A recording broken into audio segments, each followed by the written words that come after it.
Biocénose. La biocénose, aussi appelée communauté, correspond à l'ensemble des êtres vivants, animaux, végétaux, champignons, bactéries, virus, établis dans un même milieu, ou biotope. Ensemble, la biocénose et le biotope forment un écosystème.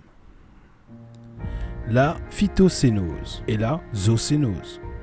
Les écologues, les spécialistes qui étudient la biocénose, distinguent volontiers la phytocénose, espèce végétale appartenant au groupe des producteurs, de la zoocénose, espèce animale, c'est-à-dire les consommateurs et une partie des décomposeurs. Le reste revenant aux micro-organismes fongiques, les champignons, bactériens et virales, les virus, aux bactériophages.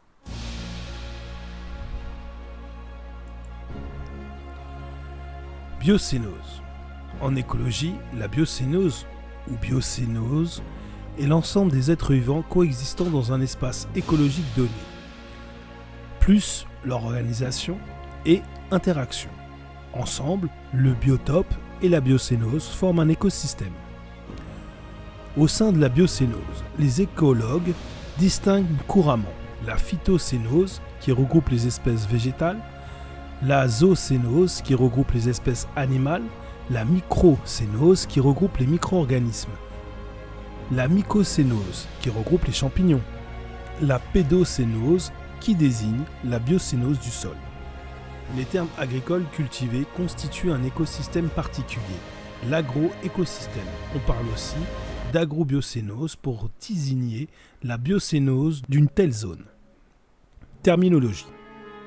Le terme de biocénose fut inventé et introduit dans la littérature scientifique par le biologiste allemand Carl August Moebius en 1877, alors qu'il étudiait les huîtres, après qu'il eut noté que, chez ces animaux comme chez d'autres, il fallait placer le cadre d'étude au niveau non pas d'une seule espèce, mais de l'ensemble des espèces qui cohabitent dans un espace déterminé.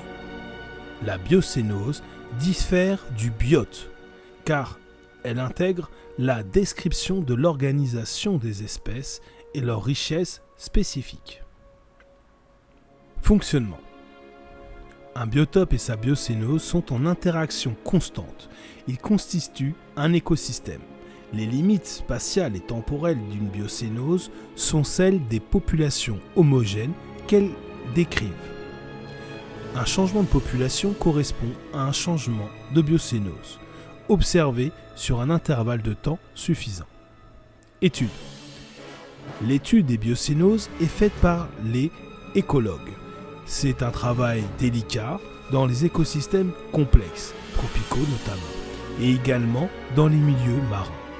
Pour décrire une biocénose, l'écologue s'intéresse à ses niveaux supérieurs, biomes, écozones, et à ses niveaux inférieurs, que sont par exemple l'association végétale, phytosociologie, la niche, l'agile, la guilde, le réseau trophique, etc.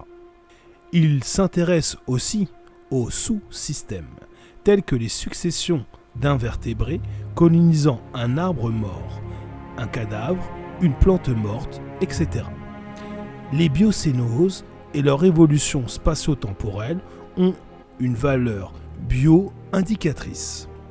Elles peuvent par exemple mettre en évidence des pollutions ou les premiers effets du changement climatique.